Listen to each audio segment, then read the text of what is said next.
ঈদের ছুটি কাটিয়ে কর্মস্থলে ফিরতে শুরু করেছেন মানুষ। সড়কপথে ফিরতি যাত্রায় কোথাও কোথাও যানজট থাকলেও মোটের উপর স্বস্তির কথাই বলেছেন তারা। আর ট্রেনে উপচে পড়া ভিড় না থাকলেও সিটের টিকিট পাওয়া সহজ নয়। এর মধ্যেই আবার কেউ কেউ এখনও রাজধানী ছাড়ছেন ছুটি কাটাতে।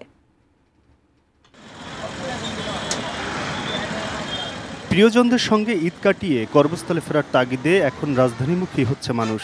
এই যাত্রায় কোথাও কোথাও যানজট থাকলেও সব মিলিয়ে স্বস্তির কথা জানান তারা। যাওয়ার সময় মোটামুটি ভালো জ্যামই ছিল, আসার সময় অতটা বেগ পেতে হয় নাই, মানে মোটামুটি ক্লিয়ার রাস্তা ছিল, খুব একটা জ্যাম ছিল না। এবার মোটামুটি রাস্তা অনেকটা ভালোই ছিল।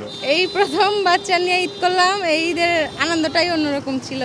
অতিরিক্ত যাত্রী বহন, ফিটনেসবিহীন যান চলাচল এবং অবৈধ মালামাল বহন রোধ করতে নগরীর প্রবেশ মুখগুলোতে ছিল নিরাপত্তা তল্লাশি।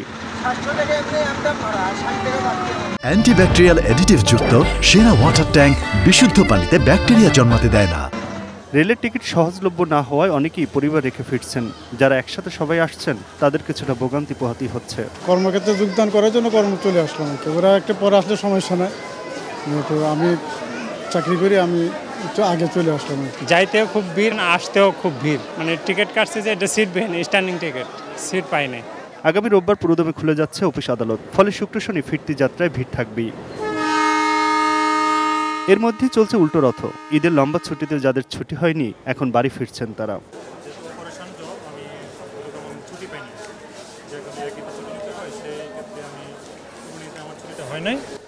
আর মানে এখন যাওয়াটা একটু relaxable.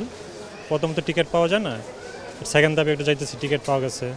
Aminul Islam, ATN news, Dhaka.